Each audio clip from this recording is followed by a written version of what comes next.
Aku buat sengsara suamiku yang ketahuan selingkuh. Bunda, ayah berangkat dulu ya. Suara Arman.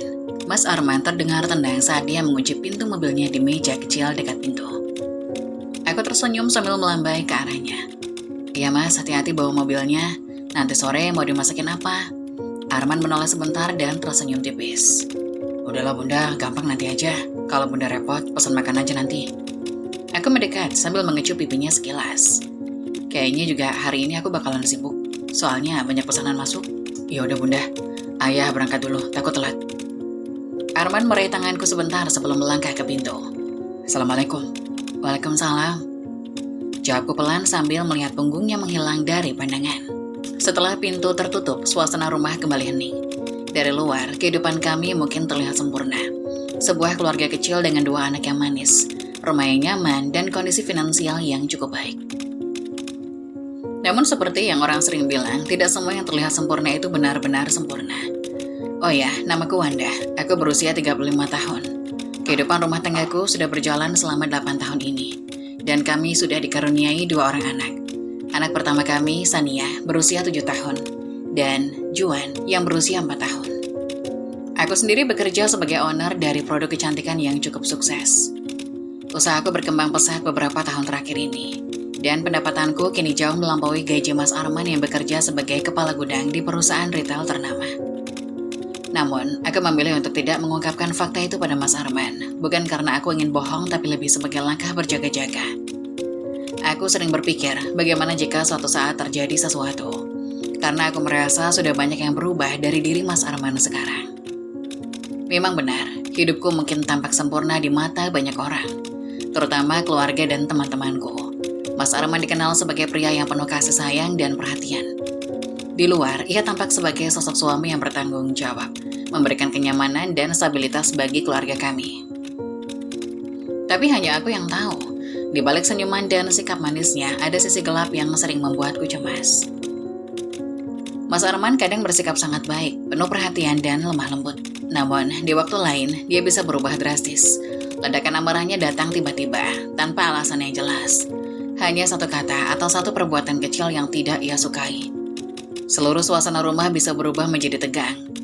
Anak-anakku, Sania dan Juan, mungkin terlalu kecil untuk memahami ketegangan ini. Tapi aku sering mendapati diri merasa ketakutan saat sisi temperamental Mas Arman muncul. Ketika dia sedang marah, aku selalu merasa seolah ada jurang yang semakin lebar di antara kami. Tatapan matanya dingin dan suaranya keras, membuatku merasa kecil dan tak berdaya. Ketakutan inilah yang membuatku selalu waspada. Bukan hanya dalam hal kecil, tetapi juga dalam urusan besar seperti keuangan. Karena itu jugalah aku merahasiakan pendapatanku dari produk kecantikan yang kukelola. Bukan hanya itu, aku juga menyembunyikan kenyataan bahwa rumah yang kini kami tinggali sudah lunas, dan sertifikatnya atas namaku. Mas Arman tidak pernah tahu bahwa aku telah melunasi cicilan rumah itu dengan hasil keringatku sendiri. Ini bukan masalah ego atau ingin merasa lebih hebat dari suamiku. Ini adalah langkah pencegahan, langkah berjaga-jaga jika suatu hari sisi temperamentalnya menjadi lebih buruk. Aku tahu sikap seperti ini mungkin terdengar penuh curiga, tapi setelah bertahun-tahun mengamati perubahan perilaku yang tidak menentu, aku merasa harus mengambil langkah ini demi masa depan anak-anakku sendiri. Yang membuatku semakin bingung adalah pengelolaan keuangan Mas Arman. Dia sering menyebut bahwa gajinya sebesar 10 juta per bulan, tapi dari jumlah itu hanya 3 juta yang ia berikan padaku untuk kebutuhan rumah tangga. Sebagai istri yang mengurus rumah dan anak-anak, aku selalu bersyukur dengan apapun yang dia berikan. Aku tidak pernah mengeluh atau mempertanyakan soal uang, tapi yang membuatku curiga adalah kenyataan bahwa meskipun hanya memberikan 3 juta rupiah untuk kebutuhan rumah, Mas Arman sering kehabisan uang sebelum akhir bulan. Mas, kok uangnya cepat habis ya? Tanyaku suatu hari dengan nada setenang mungkin, mencoba menutupi rasa curigaku. Ah bunda, ya namanya hidup di Jakarta, biaya makan siang di kantor, bensin, kadang ada keperluan mendadak, ya habis gitu aja. Jawabnya sambil tertawa kecil. Jawabannya terasa datar, dan anehnya tidak membuatku lega. Dari uang 10 juta, seharusnya sisa 7 juta. Cukup untuk memenuhi kebutuhan pribadi dan sedikit tabungan. Tapi anehnya, dia seringkali tampak kesulitan keuangan. Kadang dia bahkan meminjam uang padaku, alasan yang dia beri adalah untuk biaya mendadak di kantor atau membantu teman. Alasan yang mungkin terdengar masuk akal, tapi semakin lama terasa semakin janggal. Satu malam, setelah anak-anak sudah tidur, aku duduk termenung di kamar, memikirkan semua ini. Perasaan takut dan cemas terus menghantuiku. Apa yang sebenarnya terjadi? Mengapa suamiku yang dulu selalu jujur dan penuh perhatian, kini berubah menjadi sosok yang sering marah-marah tanpa sebab? Mengapa uangnya selalu habis, padahal dia hanya memberi aku sedikit? Pertanyaan-pertanyaan ini berputar-putar di kepalaku, tapi aku tak berani mengungkapkannya secara langsung. Aku takut bahwa pertanyaan-pertanyaanku akan memicu kemarahannya lagi. Malam itu, langit di luar jendela kamar tampak kelabu. Mendung bergelayut seakan mengancam akan menurunkan hujan deras. Angin dingin bertiup pelan, membuat suasana malam menjadi semakin mencekam. Anak-anak sudah tertidur lelap di kamar mereka, Sania dengan boneka kesayangannya dan Huan yang berbalut selimut tebal. Aku duduk sendirian di ruang tamu, menunggu Mas Arman pulang. Biasanya dia pulang tepat waktu, tapi malam itu terasa aneh. Jam dinding sudah menunjukkan pukul 11 malam dan dia belum juga muncul. Telepon genggam sesekali bergetar, bukan dari suamiku, melainkan pesan-pesan dari klien yang memesan produk kecantikan yang aku kelola. Keresahan mulai merayap, aku mencoba berpikir positif, mungkin ada urusan mendadak di kantornya. Namun firasat buruk mulai menyeruak dalam benakku. Saat jarum jam melewati angka 12, akhirnya aku mendengar suara pintu garasi yang terbuka, diikuti langkah berat menuju pintu masuk. Pintu terbuka dan aroma alkohol langsung menyeruak di udara. Aku terkejut melihat suamiku Mas Arman dalam keadaan mabuk. Selama bertahun-tahun kami menikah, jarang sekali dia pulang dalam kondisi seperti ini. Aku menatapnya dengan rasa khawatir sekaligus heran, mencoba memahami apa yang terjadi. Mas, kamu mabuk ya? Tanyaku, suaraku bergetar. Mataku terlihat redup, wajahnya merah dan gerakan limbung saat mencoba melepas sepatunya. Jangan ikut campur urusanku, katanya dengan suara berat, nada suaranya kasar dan dingin. Tiba-tiba dia menatapku dengan tatapan penuh amarah yang tidak biasa. Aku cuma tanya, Mas, ada apa? Kenapa sampai begini? Aku mencoba tenang, namun hatiku berdebar kencang. Suasana semakin tegang, dia mendekat dengan langkah yang terhuyung-huyung sebelum tiba-tiba tangannya melayang ke pipiku. Tamparan keras itu membuatku terhuyung ke belakang. Rasa sakitnya bukan hanya fisik, tetapi juga emosional. Aku terkejut, bahkan nyaris tidak percaya bahwa suami yang selama ini kuanggap penuh kasih bisa melakukan hal sekeji ini. Sakit di pipiku perlahan menyebar ke seluruh hatiku. Air mataku hampir jatuh, tapi aku menahannya. Di depan mataku, suamiku sendiri perlahan berubah menjadi sosok yang tidak aku kenal. Mas, kenapa kamu begini? Tanyaku pelan, mencoba mengendalikan emosi yang mulai bergejolak di dadaku. Dia tidak menjawab, sebaliknya dia berjalan menuju sofa di ruang tamu. Tubuhnya terhempas ke sana dengan berat, matanya mulai tertutup karena mabuk yang semakin mendalam. Dalam hitungan menit dengkurannya mulai terdengar, mengisi keheningan malam. Aku berdiri di sana terdiam, masih merasakan perih di pipiku dan rasa kaget yang belum hilang. Tapi lebih dari itu, hatiku mulai dipenuhi kecurigaan, sesuatu yang tidak beres. Tamparan itu hanyalah puncak dari gunung es. Selama ini ada hal-hal yang tidak pernah kutanyakan dengan sungguh-sungguh. Sisa gaji yang selalu habis, sikapnya yang berubah-ubah, ledakan amarahnya yang tidak masuk akal. Semua mulai terasa semakin jelas malam ini. Dengan hati-hati aku melangkah menuju tas kerjanya yang tergeletak di lantai dekat pintu. Tangannya bergetar saat membuka tas itu. Perasaan aneh menyelimutiku. Sesuatu di dalam diriku sudah tahu bahwa aku akan menemukan sesuatu yang tidak ingin kulihat. Namun aku tidak bisa menahan diriku lagi. Di dalam tasnya aku menemukan barang-barang yang menghancurkan hatiku seketika. Sebuah alat kontrasepsi yang terbungkus rapi dan lipstik merah menyala. Warna yang begitu mencolok, warna yang jelas bukan milikku. Aku terdiam, jantungku berdegup semakin cepat. Tanganku gemetar saat aku mengambil lipstik itu dan memeriksanya lebih dekat. Ada bau samar parfum wanita yang bukan milikku. Aku mencoba menenangkan diriku. Mencoba menepis pikiran buruk yang mulai menghantui benakku. Namun ketika aku membuka dompetnya, mataku terbelalak saat menemukan bukti yang lebih menghancurkan. Seruk hotel dan makanan mewah dengan tanggal dan waktu yang jelas menunjukkan bahwa Mas Arman telah menghabiskan malam di tempat yang seharusnya tidak ia kunjungi. Darahku berdesir. Aku tidak bisa menahan air mata yang mulai mengalir deras di pipiku. Namun bukti yang paling menyakitkan aku temukan di ponselnya. Dengan tangan gemetar aku membuka aplikasi pesan singkat dan menemukan kontak seorang wanita bernama Ririn. Hatiku hancur ketika membaca pesan-pesan mesra mereka.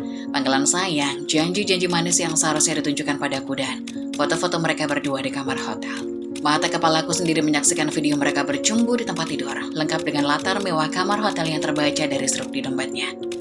Semua kecurigaanku selama ini terbukti, Mas Arman telah mengkhianatiku. Bukan hanya secara emosional tetapi juga fisik. Dia bukan hanya membagi kasihnya dengan wanita lain tetapi juga menghancurkan kepercayaan yang telah kubangun selama bertahun-tahun. Aku duduk terdiam di tepi ranjang, memeluk diriku sendiri. mencoba menahan rasa sakit yang seakan menghancurkan seluruh tubuhku.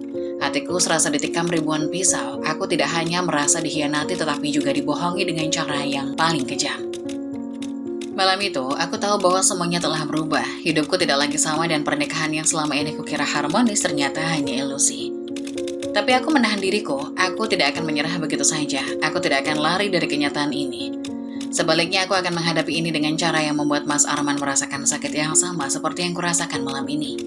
Balas dendam yang kurencanakan bukanlah balas dendam biasa. Aku ingin dia menderita, merasakan setiap detik penderitaan yang telah timbul padaku. Aku akan membuatnya kehilangan segalanya seperti yang telah dia lakukan padaku. Pagi itu suasana rumah terasa dingin, seakan-akan insiden semalam meninggalkan jejak tak kasat mata yang membebani setiap sudut ruangan. Meski hatiku terluka, aku berusaha keras untuk bertingkah normal di depan Mas Arman. Aku menyiapkan sarapan seperti biasa, tersenyum tipis saat dia turun ke ruang makan. Seolah tak ada yang terjadi. Dia tampak lelah, mungkin masih pusing karena mabuk semalam. Namun tidak ada permintaan maaf dari bibirnya. Hatiku semakin terluka, tapi aku tidak menunjukkan apa-apa. Pagi itu adalah titik awal dari rencana balas dendamku.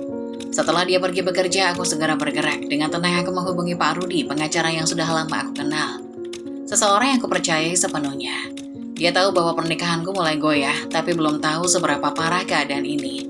Aku menceritakan semuanya, perselingkuhan Mas Arman, bukti-bukti yang kutemukan bahkan tamparan keras yang menghancurkan hatiku. Dia mendengarkan dengan seksama yang langsung menyarankan untuk memulai langkah-langkah hukum. Bu Wanda, Ibu harus mulailah dengan mengamankan semua aset yang sudah menjadi milik Ibu sekarang, kata Pak Rudi dengan suara tegas. Rumah, tabungan, sertifikat tanah, pastikan semuanya atas nama Ibu sebelum Pak Arman mencoba mengambil alih. Nanti saya juga akan segera mengajukan gugatan perceraian dan meminta investigasi lebih lanjut tentang suami Bu Wanda di tempat kerjanya. Aku mengikuti saran itu. Dalam beberapa hari semua dokumen yang penting yang berkaitan harta milikku sudah diurus dengan baik. Sertifikat rumah yang selama ini kusembunyikan sudah diamankan. Pengacaraku bekerja dengan cepat dan aku merasa tenang. Setidaknya untuk sementara, tapi ini baru permulaan. Langkah berikutnya adalah mencari tahu lebih dalam tentang apa yang sebenarnya dilakukan Mas Arman di kantornya. Aku mencurigai bahwa uang yang selalu hilang dari gajinya tidak hanya digunakan untuk berselingkuh. Ada sesuatu yang lebih besar yang dia sembunyikan. Pengacaraku mulai melakukan penyelidikan melalui beberapa koneksinya di dunia hukum dan bisnis. Tak lama kemudian, kabar yang tak kalah mengejutkan sampai ke telingaku. Mas Arman ternyata sedang dipantau oleh pimpinan perusahaan. Dia diduga terlibat dalam korupsi, bekerja sama dengan beberapa anak buahnya untuk menyalahgunakan dana perusahaan. Kerugian yang mereka timbulkan tidak main-main, mencapai 100 juta rupiah. Mereka menggunakan sistem keuangan perusahaan untuk mengalihkan dana secara diam-diam. Arman mungkin masih belum tertangkap, tapi jejaknya sudah terendus oleh manajemen perusahaan. Aku terkejut mendengar berita ini, tetapi di saat yang sama aku merasa semakin yakin dengan keputusanku. Bukan hanya dia yang mengkhianatiku secara emosional, tetapi juga secara moral. Semua yang pernah dia katakan tentang integritas, tentang pekerjaan, semua hanyalah kebohongan belaka. Dia bukanlah pria yang dulu aku kenal, dan kini aku merasa seakan telah menikahi dengan orang asing selama bertahun-tahun. Sementara aku menyiapkan berkas perceraian dan mengamankan aset-asetku, aku terus menjaga sikap di rumah. Di depan Mas Arman aku tetap bertingkah biasa, tetap menyiapkan makan malam dan menemaninya dengan senyum palsu. Dia tidak menyadari apa yang sedang kurencanakan, bahwa aku sudah menyusun langkah-langkah untuk menghancurkan hidupnya. Dia hanya melihatku sebagai istri yang diam dan menerima sama seperti dulu. Namun di balik ketenangan itu, aku menyimpan dendam yang membara. Aku tidak akan menyerah begitu saja. Mas Arman telah menghancurkan hidupku dengan perselingkuhannya, dengan kebohongan-kebohongannya, dan sekarang dengan tindakannya yang melanggar hukum. Aku tidak hanya akan melawan untuk diriku sendiri, tetapi juga untuk Sania dan Huan, anak-anak kami yang tidak pantas tumbuh dalam kebohongan dan tipu daya. Malam demi malam, aku merencanakan langkah berikutnya. Setiap gerakan kuperhatikan, setiap detail kecil dari kehidupannya mulai aku perhatikan. Mas Arman mungkin mengira dia bisa lolos dari semua perbuatannya, tetapi aku sudah siap. Balas dendamku akan datang, dan ketika saatnya tiba dia akan tahu bahwa tidak ada yang lebih berbahaya daripada wanita yang terluka. Beberapa hari setelah aku mulai merencanakan balas dendam, kabar buruk itu akhirnya sampai ke telinga kami. Pihak perusahaan tempat Mas Arman bekerja memutuskan untuk mengambil tindakan tegas setelah korupsi yang dia lakukan terbongkar. Berita ini datang tak lama setelah pengacara mengabarkanku bahwa investasi internal perusahaan menemukan bukti yang kuat. Mas Arman dipanggil oleh pimpinan perusahaannya, dan pada hari itu dunia yang selama ini dia kenal runtuh seketika. Malam itu, ketika dia pulang, aku bisa merasakan aura kehancuran yang dibawanya. Langkahnya berat, suaranya kusut. Langkahnya berat, wajahnya kusut, dan matanya kosong seperti seseorang yang telah kehilangan arah hidup. Dia melempar tas kerjanya ke sofa tanpa berkata apa-apa lagi, lalu duduk di meja makan dengan wajah yang sudah lelah. Aku mengamati setiap geraknya dengan tenang, seperti seorang aktor yang sudah hafal naskahnya. Hatiku dingin, sudah terlalu banyak luka yang ditorehkan, dan malam ini adalah saatnya dia merasakan apa yang telah aku rasakan selama ini. Wanda, semua ini sudah terbongkar. Suaranya parau hampir tenggelam dalam keputusasaan. Aku diam saja menatapnya tanpa emosi. Dia menarik nafas dalam sebelum melanjutkan. Aku akan dipecat. Mereka menuduhku korupsi. Pimpinan perusahaan mengatakan aku harus mengembalikan kerugian itu sekitar 100 juta. Atau aku bisa menghadapi tuntutan hukum. Aku tidak tahu harus bagaimana sekarang. Mas Arman bicara dengan suara gemetar, menunjukkan rasa putus asa yang mendalam. Aku menatapnya dalam-dalam dan tanpa sepatah kata pun aku berdiri dan pergi ke kamar tidur. Ketika aku kembali, aku membawa sebuah amplop di tanganku. Aku berdiri di depannya, kemudian dengan tenang meletakkan amplop itu di atas meja. Tepat di hadapannya, dia menatap amplop itu dengan kebingungan sebelum akhirnya meraihnya dengan tangan gemetar. Saat dia membuka isinya, matanya membesar dan wajahnya memucat. Berkas apa ini? Perceraian. Dia berbisik, suaranya hampir tak terdengar. Matanya beralih dari kertas ke wajahku, seakan berharap ini hanya mimpi buruk yang bisa segera berlalu. Aku mengangguk pelan. Iya, aku sudah mengurus semuanya. Kenapa? Katanya dengan nada putus asa. Kenapa kamu melakukan ini sekarang? Aku sudah mengalami masa sulit dan kamu memilih untuk meninggalkanku. Aku mendekat sedikit menatapnya dengan mata yang penuh kepahitan. Karena ini semua salahmu, Arman. Bukan hanya karena korupsi yang kau lakukan di kantor, tapi juga karena kau sudah menghancurkan pernikahan kita dengan perselingkuhanmu. Kau pikir aku tidak tahu tentang ini? Mas Arman tersentak mendengar namanya disebut. Dia terdiam, terpukul, dan seakan ingin menyangkal. Tapi mulutnya terlalu kering untuk berkata apa-apa. Aku sudah tahu semuanya, Arman. Foto, video, semua bukti perselingkuhanmu dengan dia. Dan lebih dari itu, aku sudah mengamankan semua aset kita. Rumah ini, tabungan, tanah, semuanya milikku. Satu-satunya hal yang tersisa untukmu adalah mobil yang sering kau pakai bersama selingkuhanmu. Dia menatapku dengan mata lebar, terpukul oleh kenyataan yang baru saja aku edarkan. Apa? Bagaimana kau bisa merencanakan ini? Aku tersenyum tipis tanpa sedikit pun rasa simpati. Kau yang memaksa aku untuk merencanakannya. Aku hanya membalas apa yang kau lakukan. Kau pikir aku bodoh, Arman? Selama ini aku sudah memperhatikan setiap langkahmu, dan sekarang kau akan merasakan apa yang terjadi jika kau menghancurkan hidup seseorang. Mas Arman terlihat hancur saat dia menyadari bahwa hidupnya benar-benar terbalik. Dia terpaksa menjual mobil kesayangannya, mobil yang sering dia pakai untuk berkencan dengan Ririn, untuk membayar sebagian kerugian perusahaan. Aku menikmatinya melihat dia jatuh dalam kebingungan dan kesulitan, memberiku kepuasan yang tak terlukiskan. Tidak ada lagi kemewahan yang bisa dia tawarkan kepada Ririn. Dan di balik itu semua, aku tahu, ini hanyalah permulaan dari rencana balas dendamku yang lebih besar. Namun aku tidak berhenti di situ. Aku memutuskan untuk mengambil langkah lebih jauh. Dengan hati yang membatu, aku membuka akun media sosialku dan mulai mengunggah bukti-bukti perselingkuhan Mas Arman dengan Ririn. Foto-foto mesra mereka, percakapan yang intim, dan video yang tidak bisa disangkal. Aku menulis keterangan yang memalukan, mendeskripsikan perselingkuhan mereka dengan detail yang cukup untuk memancing amarah publik. Reaksiku luar biasa cepat. Komentar mulai membanjiri unggahanku. Kebanyakan dari orang-orang yang mengecam Arman dan Ririn tanpa ampun. Mereka menjadi bahan pergunjingan di mana-mana. Reputasi Mas Arman hancur dalam sekejap. Orang-orang yang dulu menghormatinya sekarang menjauhi dia seperti wabah. Tidak ada tempat baginya lagi di lingkungan sosial maupun profesional. Di rumah aku menyaksikan dari kejauhan bagaimana dia semakin terpuruk. Dia mencoba menghubungi beberapa orang untuk mencari pekerjaan. Tapi semua pintu sudah tertutup, kabar tentang korupsinya sudah menyebar dan kini ditambah skandal perselingkuhan. Tidak ada lagi yang mau bersinggungan dengannya. Ririn, wanita yang selama ini menjadi pelarian hatinya, juga menghilang dari hidupnya setelah tahu bahwa Mas Arman tak lagi punya apa-apa. Dia tidak hanya kehilangan pekerjaannya dan hartanya, tapi sekarang nama baiknya pun sudah tercoreng. Di saat semua orang menjauhinya, aku berdiri di tempatku, menyaksikan kehancurannya. Aku tahu ini adalah akibat dari semua kebohongan dan pengkhianatan yang dia lakukan selama ini. Tekanan yang dia hadapi semakin berat dan aku bisa melihat dengan jelas bahwa dia mulai menyerah. Kegelapan perlahan melingkupi hidupnya dan aku yang dulu dia tinggalkan tanpa perasaan kini menjadi saksi dari kehancurannya. Aku tahu ini baru permulaan dari apa yang akan terjadi. Pagi itu ponselku bergetar, nomor tak dikenal muncul di layar, dan dengan sedikit rasa penasaran aku mengangkatnya. Suara di seberang terdengar familiar namun penuh keraguan. "Ini Ririn," katanya, suaranya sedikit bergetar. Aku terdiam sejenak, nama itu yang selama ini hanya kubenci dalam diam kini tiba-tiba muncul begitu saja. "Ada apa?" tanyaku dengan nada datar, berusaha menjaga ketenangan. "Aku mau minta maaf, aku tahu aku salah, semua ini tidak seharusnya terjadi," lanjutnya dengan suara yang terdengar semakin cemas. Ririn mulai menjelaskan panjang lebar tentang bagaimana dia tahu bahwa semua ini akan berakhir buruk. "Aku benar-benar menyesal, aku tidak pernah berpikir Arman akan melakukan semua ini dan aku merasa bersalah. Sekarang dengan semua yang terjadi, aku tidak tahu harus bagaimana lagi. Semua orang tahu tentang perselingkuhan kami, namaku hancur. Tolong hapus postingannya, aku tidak tahan lagi jadi bahan omongan orang." Aku mendengarkan setiap kata-katanya tanpa sedikit pun belas kasihan. Penyesalannya hanya muncul setelah runtuh di hadapannya.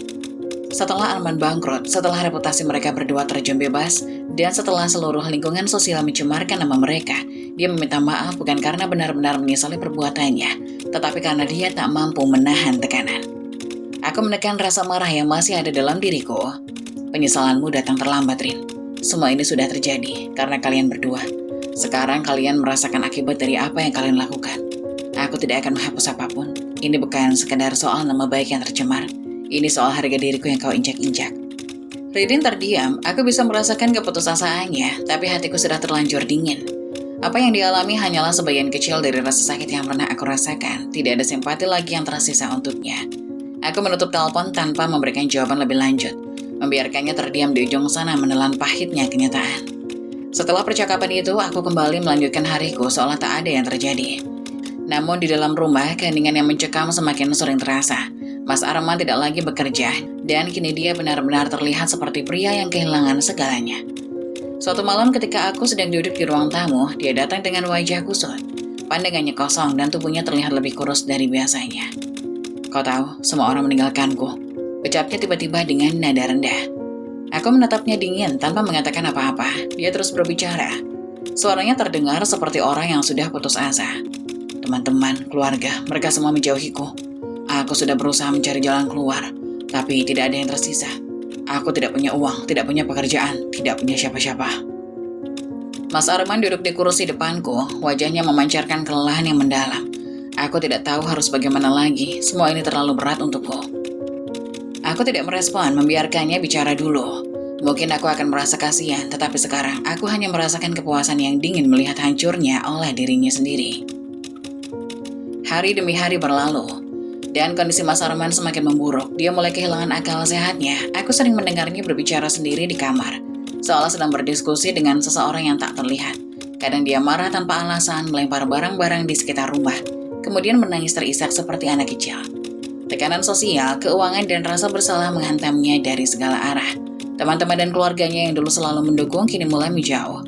Mereka tidak mau terlibat dalam kehancurannya. Seiring berjalannya waktu, aku melihatnya semakin terisolasi. Tidak ada lagi yang bisa diandalkan, tidak ada lagi yang peduli. Mas Arman benar-benar sendiri, di tengah kekacauan yang dia ciptakan sendiri. Malam itu dia terduduk di sudut kamar, memeluk lututnya dengan wajah penuh kebingungan. "Aku tidak bisa, aku tidak kuat lagi," gumamnya pelan hampir seperti bisikan. Aku hanya menatapnya dari ambang pintu, tanpa kata. Dulu aku mungkin akan merasakan simpati, tapi sekarang aku hanya bisa merasa bahwa ini adalah keadilan. Semua yang dia lakukan, pengkhianatan, kebohongan, penghinaan, kembali menghantuinya. Kebisuan itu berbicara lebih keras dari kata-kata, tidak ada lagi yang bisa kulakukan untuknya. Dia jatuh ke dalam jurang yang dia gali sendiri, dan aku tidak berniat mengulurkan tangan untuk menyelamatkannya. Aku sudah mempersiapkan semua langkah dan kini saatnya untuk melanjutkan hidupku. Dengan keberanian yang baru, aku resmi mengajukan cerai dan mengambil semua harta yang sudah menjadi milikku.